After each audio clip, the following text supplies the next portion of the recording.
4 gear, and that lets you save. Look here. True Form Life. Green look on. Welcome to Exploring Mind and Body with Drew Tadia. Drew is an expert in nutrition, fitness, lifestyle, and more. And he wants to help you live a healthier, longer, and more active life. Now here's your host, Drew Tadia. Welcome to another edition of nationally syndicated Exploring Mind and Body. Thank you so much for being here. Thank you for tuning in and being a part of our True Form Life community, whether you're listening across the country on terrestrial radio on one of our syndicated stations or as a podcast around the world. Thank you so much for being here. Today, I'm bringing on Bryan Falchuk, who was an absolute pleasure. Now, he has a very inspiring story, and he speaks so well. I know you're going to enjoy this. He went from being obese and depressed to running marathons. He faced nearly losing his wife to illness while their young son watched, and he's going to explain this in detail. He became vegan in just one day, and he got his master's from a top school and rose to a senior executive position in a successful business. And now he's the best-selling author of Do a Day. He's spoken at TEDx events and has done a number of other things that he's going to talk about within the show. And again, he has so much to take away. I talked about breaking the cycle of materialism, and that's just one of the things that I could have titled this show as, but I mean just a better quality of life, the way Bryan speaks, the way he brings it to you. Every minute of the show is amazing. I so much enjoyed this interview, and I know you will too. So sit back and enjoy. We got all that coming up. This is Exploring Mind and Body. Naturally improve your lifestyle one show at a time with your host, Drew Tadia.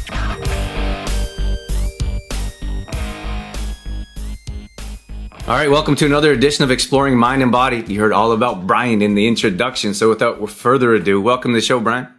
Hey, thanks for having me on, Drew. It's my pleasure. Now, we've got lots to talk about, but before we get into any real details on my end or questions, I want to give you a chance to resonate with our audience a bit and let them know how you got to where you are today. So it's actually interesting timing. This is the first interview I'm doing since my today is fully got to. I just quit my job like 2 weeks and one day ago was my last day. So I'm 100% in this space now, which is what we're going to be talking about. I've been in the insurance space for like 20 years. I was a C-level executive and lots of success, and I had a great job. Through that time, some big things have happened to me that have shown me where my true passion is. And obviously that's what we'll get into more in a bit. But I am currently just focused on trying to help people live a better life every day. I'm fully committed to that. So I do public speaking and coaching, and I write. So I've got a book out, and I've written a bunch of articles for different publications. And that's kind of my full-time thing now, is helping people look within, do a bit of introspection, understand themselves better and what drives them, and try to change their lives. That's just little stuff, right? Yeah, little stuff makes all the difference. Yeah. But that's amazing. We just had a past show of an individual that actually was teaching people how to transition from a career they didn't love to something that they're more passionate about. Yeah. We had Dorothy Keith on. She talked about moving careers as well. What were you doing? What did you just quit? I was head of claims for an insurance company. It looked like, to normal humans, that probably sounds boring, but I mean, that's kind of what my career was leading to. And I have to say, I worked for an amazing company. My team was incredible. I didn't leave a job I hated. And that's something I just wrote about that I think has been resonating for a lot of people, is like, of course, when I get my dream job is when I find what I actually want to do. And I'm like, I need to leave. It never works out, right? That you're like in the worst thing you've ever been in, and your path is so clear. And so you leave happily. I think it probably had to happen that I was in this amazing place where, everything had really fallen into place career wise. And, that probably had created enough positivity for me that I was able to see what I actually needed to be doing. It's just a shame that, it couldn't have come along when I despised my job and wanted out anyway. So it just made for a tough call. Like I've been doing a lot of these interviews, and probably for the past 6 or so months, I've been talking a lot about how my two worlds butt heads a lot. And there's going to be a reckoning at some point, but I just kept putting some point off, and then just can't do that anymore after a little while, right? That's so interesting because I haven't heard that. And it seems like it's such a cool world we live in now. You can, of course you have to put in the time and effort, but you can follow your passion. You can do the things you want to do, but I've never heard anyone say I've left something I love for something else. Well, that's the thing is I didn't expect it to go that way. And on reflection, because that's kind of my jam is like reflection, introspection, discover why you're feeling what you're feeling and what can you take from that. It just kind of hit me like, look, this couldn't have come when I was miserable. If I think back on the previous company I was at was pretty bad. Like the dynamics of it, and it just wasn't a fit for me. I got some great article fodder out of it, like writing about terrible bosses and bad culture and stuff. So there were some upsides to it, but it just kind of crushed my spirit, on a daily basis. And that can make it hard to see possibility and opportunity. You can do it. It just takes a lot more effort. And then fast forward into this last job where it's like a ton of work. It was an incredibly hard job. Definitely the most intensive work I've ever done. But it was like everything was amazing. Like you put in all this work, but the opportunity was huge. We were growing 20 to 30% a year in an industry that grows 1%, and profitable. And like my team was awesome. So it's just like, you're kind of killing yourselves in a manner of speaking, work wise, but at least you love what you're doing. So I think it kind of took that fertile growth area or growing environment for me to say like, okay, now I understand where I really need to be. And now I understand what excites me. And at least I'm coming from a place of stability and positivity. It's a lot easier to build from that than feeling crushed every day. True Form Life. Before we get into the show, I just want to mention Complete Truth Protein. This is a plant-based protein supplement that we've designed ourselves at True Form. And the reason I designed it is because I felt like there was a need in the industry. Now, when I was traveling around the world, and I literally had a tackle box full of supplements and products and vitamins that did a whole lot more damage than good. So when I started doing more personal training and fitness classes, people would ask me what types of supplements I would recommend. And I always say, eat food. So that's why I've designed Complete Truth Protein around food. It's made with quinoa and hemp seeds. And one of the main benefits that it offers is improved digestion. So many of us deal with digestion issues on a regular basis. It also gives you a natural boost of energy. So if you head over to trueformlife.com/complete truth protein, we have tons of more details, videos, recipes, and everything you need to get going in the right direction with a good quality protein supplement. trueformlife.com/complete truth protein. True Form Life. You dealt with some of your own struggles that I'd imagine help other people understand that they can change their lives. What were some of those struggles? Yeah. And so that's kind of the idea of my book is I share my story and some of the things that I've been through in the hopes that, you like I have a path out of it and hopefully that resonates and you can understand it and apply it to your life. But I always find messages like that work a lot better when I can put myself in the shoes of the person who's trying to teach it to me. And so I share a number of struggles that I've been through in the hopes that like, if this story doesn't click for you, maybe this one will. And I've got my own podcast and that's other people's stories. Like the book's me. The podcast is at this point 27 episodes. So it's all other people and what they've been through to try to help listeners, help readers, whatever, find something that clicks. They're like, yeah, that's where I'm at. Now, where do I go from here? And for me, it's primarily a backstory of anxiety. That was the underlying issue. And from there, I became really obese.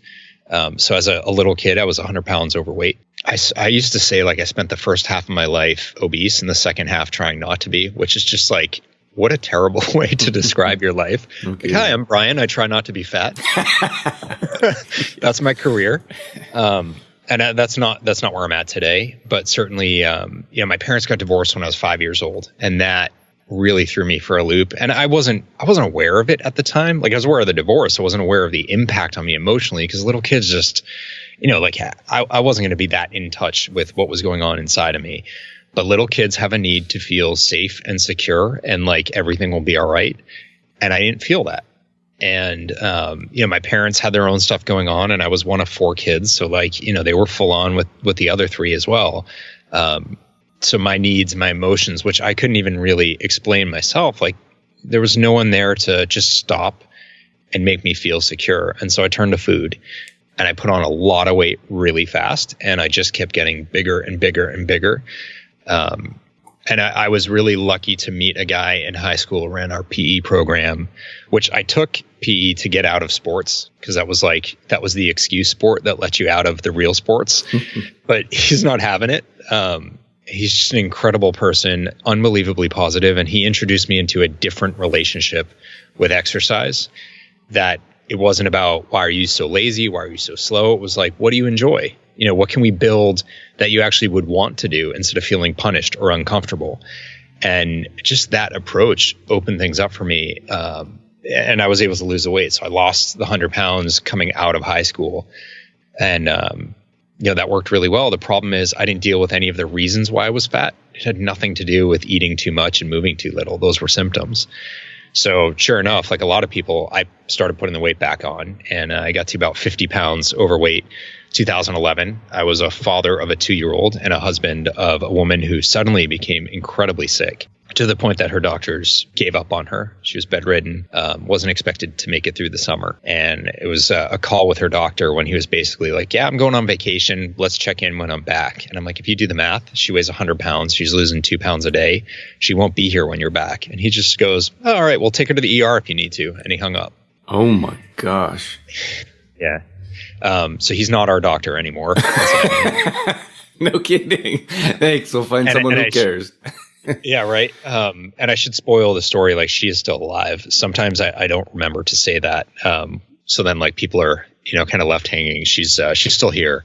How's she doing? But that she's better. She's a chronic illness. It will be something that she manages for the rest of her life, but she has a rest of her life. It's no longer threatening to kill her. And we live an incredibly different life than we used to. And in a lot of ways, we wouldn't have done that if not for this illness. So, I'm not trying to be cheesy or anything, but like the whole silver linings idea, like that's pretty true.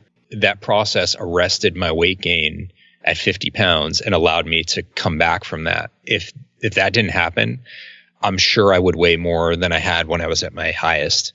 Our son would have 2 really unhealthy parents, or just one, because his mother was going to die. And the father that he had was, I wasn't a bad father, but I certainly was no role model. So what was the change, or how did you get from where you were to? That call from that doctor was my catalyst. That kicked me in the face, and I walked into our bedroom, and our son was there looking at his mother in bed. And when he turned and looked at me, it was like, that was it. That was the light switch. Something hit me really profoundly about how I was living. And I went to bed. This was at the later part of the day.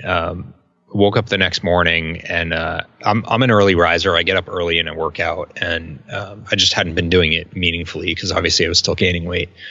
But in that morning, I was like, I still feel different. This is not something I've felt before. And I got 2 choices. I can either like feel different and let it fizzle out, or I can pause and try to understand why I feel different and what I can do with it. And it's like a lifeline. And that's what I chose to do. And so I just dove into, what is this feeling and why? And it was this really profound sense of purpose, or why, or motivation, whatever words you want to use. But I suddenly had a reason, and I'd never had that before. And it was, a big piece of it was when my son's eyes and mine locked, it was like, this little boy needs you. And by the way, that's exactly where you were at, and no one was there for you. And look what happened. And, you just had your parents divorcing. At that point, like, I was pretty sure my wife wasn't going to make it. So it's like, he's going to lose his mom. You think divorce is impactful? Like, I love that boy more than anything. I just want him to be happy. And if he loses his mother and is left with a father who's the way that I was, that's the worst thing I could imagine for him. True Form Life. Just want to take a minute to mention Complete Truth Protein again. This is a protein supplement that we designed at True Form. We believe in food. We believe food heals, cures, and prevents. That's why this product is much different than your conventional types of products. Unfortunately, packed with chemicals, preservatives, toxins that our body doesn't know how to utilize, digest, and absorb. So that's why Complete Truth Protein can help improve your digestion and will offer a natural boost of energy. You can find more details at trueformlife.com/Complete Truth Protein. True Form Life. So what could if that could translate to someone else, like it seems like we have to find some kind of moment. How could some of our listeners be like, you need to make a change in your life and today's that day? So the thing that I really focus on, and there's a whole chapter in the book on this, but it boils down to a set of questions that force you to get introspective and to look at what really matters to you. So the one question that kind of boils it all down is, what will you always care about no matter what? And, there's other questions that can lead you into how to answer that, but that's kind of the big question. And it's usually pretty easy for people to answer it, but it's next to impossible for them to answer it correctly the first time. Even people are like, oh yeah, I've thought about this a lot. It's X. And there's always another layer beneath that. And that includes for me, like I had this whole moment where I was so clear on like, look, it's about my role as a father and how much I love my son and the life I want him to have. And 6 years later on a podcast, the host was like, one of the things you say is it has to be deep within you. And as much as, your role as a father and your love for your son is within you, it's not. He's out external. So you're still not at that deep level. And he was absolutely right. So there's, what matters to you most, no matter what else is going on. You have to ask yourself why you chose that answer. And what you're looking for is something that fits 4 different characteristics in my eyes. The first is it's got to be profound. So it's, it has to be something that like could bring you to your knees, could bring you to tears. It's that really big thing. Like, so I talked about this whole story in a TED Talk, and on stage, I've talked about this like hundreds of times. I was almost in tears doing the TED Talk because it's that big for me. You're looking for that level of, stop you dead in your tracks and remind you like, this is all that matters. You need something deep within you. And that's what that guy challenged me on is, it's got to be about you and your values and, something at your core, not something external, because external things, you can't control them. You're interpreting them instead of living them, and they're not always with you. So it's got to be something in you. It has to be something that endures. When I lost weight the first time, I didn't want to be seen as the fat kid anymore. So I lose weight, leave high school, go to college. Nobody knows me. Guess what? I'm not the fat kid. No one knew me as the fat kid. So suddenly my motivation's gone. So it's no surprise that it was like halfway through freshman year, I started to put weight back on. And it wasn't the freshman 15 because it didn't start right away. It's just like I didn't have a reason anymore because it ended. Like whether it's beach season or your wedding or whatever, like lots of people lose weight for an event and then the event's over and then what happens? So it's got to be something that endures. And then the fourth thing I call out specifically is that it needs to be non-material. So it's about values, not about stuff and things. So the easiest way to illustrate that is like when people say a house or a home, there's a difference in what those words mean. One is the structure that you buy and you like reside in. The other is where your family is. Where you raise a family, where you live, where your life exists. It's more about the experience and the values. So I always try to separate things from values because it's the values you're going to carry forward that will stop you in your tracks, that are deep within you, that are never going to end. That's what your true motivation is. And for me, it was thrown in my face. But for all the people that I've coached, they haven't had like a gun in your face kind of moment. They've had this self introspective kind of journey, and we work through it and you pull it out and you keep asking why and you get deeper and deeper until you find the thing that really it's going to stick with you every single day. So you mentioned that these things, like I feel like we live in a material world, but we're so obsessed with things. Like we need more, we need bigger houses, we need fancier cars, we need more money in our bank accounts. Meanwhile, the more things that we accumulate, the more miserable we are. Totally. So here in this regard, how do we find things that are of more value and or more meaningful than just accumulating? Yeah, I mean, it's like people always say it's about experiences, and the reason why experiences matters because you have a feeling about them, you have memories created about them. Sitting in a Ferrari, I'm sure it's beautiful. I'm sure I'm a car guy, like I would love to drive a Ferrari, but that doesn't leave I've had great cars that I completely loved at the time, but like they don't mean anything to me right now. They're gone. That's it. Whereas like when my family took a trip to Disney, that was our first vacation ever because of my wife's health. Like that was a really big deal for us. We don't go away. And there's a ton of planning and logistics, and like we had to have a kitchen because she can only eat certain things. And there's a lot to that, but that was unbelievable. And that was a few years ago. And we're still on a high from that. We saw some reference to Disney the other day and we're all like, oh, and it's not like, look, Disney's not cheap. It's very materialistic. I'm not saying it's like a purely values driven place to go. But it's like, it was about our family experience there.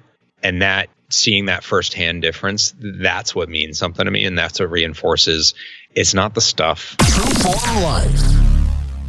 I just want to mention Complete Truth Protein here once again before I let you go. This is a protein supplement we designed ourselves, made with quinoa and hemp seeds, also maca and stevia. We have 2 different types of products. They both have tons of health benefits. You can bake the original bag, you can bake with. It's perfect for gluten-free flour. If you're celiac or gluten intolerant, we have tons of recipes on trueformlife.com, which include raw protein balls. People absolutely love these ones. We have pancakes, cookies, muffins, all healthy, all clean ingredients. Dorothy puts these together for us on a weekly basis. So if you head over to trueformlife.com, head over to the recipe section. We have all kinds of recipes on how you can use Complete Truth Protein. It's also a vegan and raw product. So if you have any intolerances or if you have any issues with digestion, this will definitely help you out. Once again, that's trueformlife.com/Complete Truth Protein. True Form Life.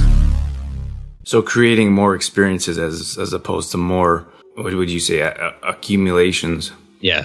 Yeah. I mean, that's the whole minimalist movement. Like, that's the whole point of it, is stop having things and have experiences and have a full life. A full life is not full of junk. Brian, tell me about breaking patterns. Like, I'm a big pattern person of like habitual habits. I feel like there's ways to success, the things that we do over and over again. How can people break the pattern of struggle to find success? So one of the key things to that is, there's 2 things. The first is self-love. The second is mindfulness.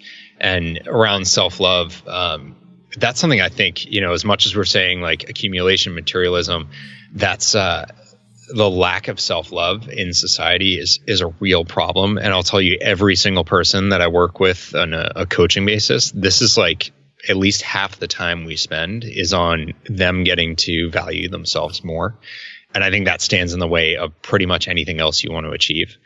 So there's a little exercise I do that people think has got a funny name, but it's stop the butt. And I don't mean your rear end. I mean BUT. If you just think about one little way to make a change in how you view yourself, it's how do you take a compliment? And like the example I always give is having someone over for dinner and they compliment you on the food. It's like, dinner was really good. Oh, thanks, but I burnt the chicken, or I overcooked this, or I undercooked that, it's like, you can't just say thanks. You have to say thanks, but, and then you dismiss it, or you self-deprecate, or, you put it to, and it's not just, about food. It's like anything we do, we're constantly not taking compliments, making jokes at our own expense, or we get in these little battles, especially at work, about who worked later, whose boss is worse, who slept less, whose kids are more, and it's like the winner is the person who's worse off. Like, where did that come from? Right. So I just tell people, like, as soon as that negative thought or, that word but comes into your mind, stop. Just say thank you. Or if you can't do that, just say like, I'm so glad you liked it, because you can at least be happy for their happiness.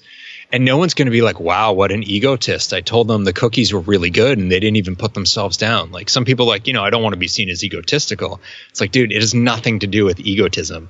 It's not like, it doesn't make you not humble. You can just say thank you. You can be appreciative. That's a good thing. You don't have to be less of a person in the process. So allowing for yourself to be good enough and to be deserving of better things, that's step one, and that's self-love to me. And without that, nothing else matters. So is that something that we need to continually remind ourselves ourselves about? Yeah, because we're breaking habits on that, because that is not what society is about. So yeah, you got to practice it on an everyday basis, and that goes for me too. It's not like I've done all this work and put out a book, so I'm good now. Like, we're all a work in progress, and that's totally fine. So yeah, this is an everyday habit breaking, and because society is reinforcing a different behavior, you do need to keep this work up. Yeah, you can tell so much about listening to someone talk about themselves. Like, you could have a conversation with someone and they'll talk about other people, and maybe they talk about them wonderfully. Yeah. But then when they refer to themselves, like we put ourselves down in every sentence, which means we put ourselves down in every thought. And then we don't have that self-love. We don't have any of that internal confidence that is a positive. Like, it can be a good thing, but we're so afraid of people thinking that we think too much of ourselves or that we're too successful maybe. Yeah, that's exactly right. And look, some people get weirded out by the word self-love. That's fine. Call it something different if you want. Like, I don't care, but you got to have it. And so, yeah, Stop the Butt is just a nice little way to be aware of at least some of it. And the more you do in a positive direction, the more you'll do positively. It will build on itself. And finding people, like for me, I think environment means a lot. Like finding people, supportive people, and those people that speak higher of themselves. And I don't mean to go and find the highest confidence club. I'm just talking about people that expect a bit more from themselves and use different words, because words really make a big difference in our lives. Yeah. An easy test is look for someone who's happy when they do something good, or like if they maybe it's not achieving something, just like did something good for someone else. And if that seems to make them happy, that's a good sign you're dealing with the right kind of person. Brian, just before we wrap things up here, give us a chance to find out more details about where we can get your products, what you're doing in the future, or anything else you'd like to share with us. Yeah, so I have put together a little page for your listeners with a discount on my book. But if they go to bryanfalchuk.com, it's bryanfalchuk.com/explore, you can find out more about my coaching. You can get my book, and normally getting a signed copy is extra because I personalize it. I don't just write my name, but there's a discount code so you can get it at the regular price. You can also find out about my speaking. And then I have a little free exercise that just gets people started on that journey to try to figure out, what's really going on with them. And you can get that there too. It's called the Big Goal Exercise, but you can get all of that at bryanfalchuk.com/explore, just for your listeners. And that's probably the easiest place to find out everything I've got going on. You can access my blog and my TED Talks and some other stuff. Last question, Brian, before I let you go here. Besides your own book, yeah, what's your favorite book that you'd recommend? Can I cheat and give you two? Sure. Okay. One of them is, just because it was a huge inspiration to me, is Finding Ultra by Rich Roll, who's just an incredible, incredible human being. So I always recommend that. And I'm hoping that one day he hears me recommending it and wants me on his podcast, but we'll keep working at that. The other one is, it's actually an author, and all of her books are just amazing, but her name is Thubten Chodron. It's, Thubten, and her last name is Chodron. She's a Buddhist monk, and she writes about Buddhism and teachings with it. She's just incredible. And the things that I've learned from her books are pretty mind-blowing. One is just Buddhism for Beginners. It's a great starter one, but honestly, anything she's written, it's beautiful stuff. It's really easy to take in, and it's changed my life significantly. Fantastic, Brian. Thank you so much. I appreciate you coming on the show, sharing your expertise with us, and really sharing your time. I really appreciate it. Awesome. Thanks so much, Drew. All right, that's going to wrap things up for this edition of Exploring Mind and Body. Once again, thank you so much for being here. Thank you for tuning in and sticking around till the end. I hope you enjoyed that interview. I hope Brian inspired you like he inspired me. It's kind of crazy how some people just decide that, as Brian describes, there's a turning point. There needs to be a turning point in your life, and that aha moment that so many people talk about. But for Brian, he made that decision to change his life, and he's explaining and using himself as an example as you can change your life too. So I help you understand that there are things that we can do, there are action steps that we can take, and all it takes is some time. It takes some sacrifices and dedication to yourself, because you deserve it. And as I talked about, the title of the show is Break the Cycle of Materialism, but there's so many different ways I could have titled the show, but I think we're so obsessed with the next car, the next house, the next paycheck, instead of finding what true happiness is, instead of finding what can really make a substantial difference in the quality of your life. And most of that material stuff has nothing to do with it, as we talked about in the show. But anyways, at any rate, I hope you enjoyed the show, and I hope you got something out of it. Again, thank you so much for being here.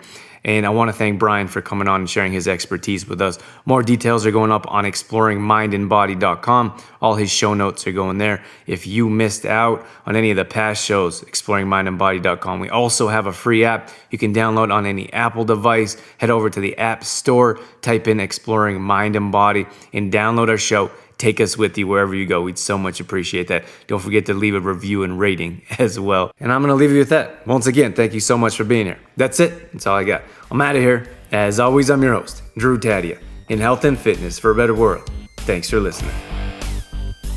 You've been listening to Exploring Mind and Body with Trueform Life's Drew Tadia, fitness expert. To find out more about the show, Drew Tadia, or to listen to past shows, visit exploringmindandbody.com.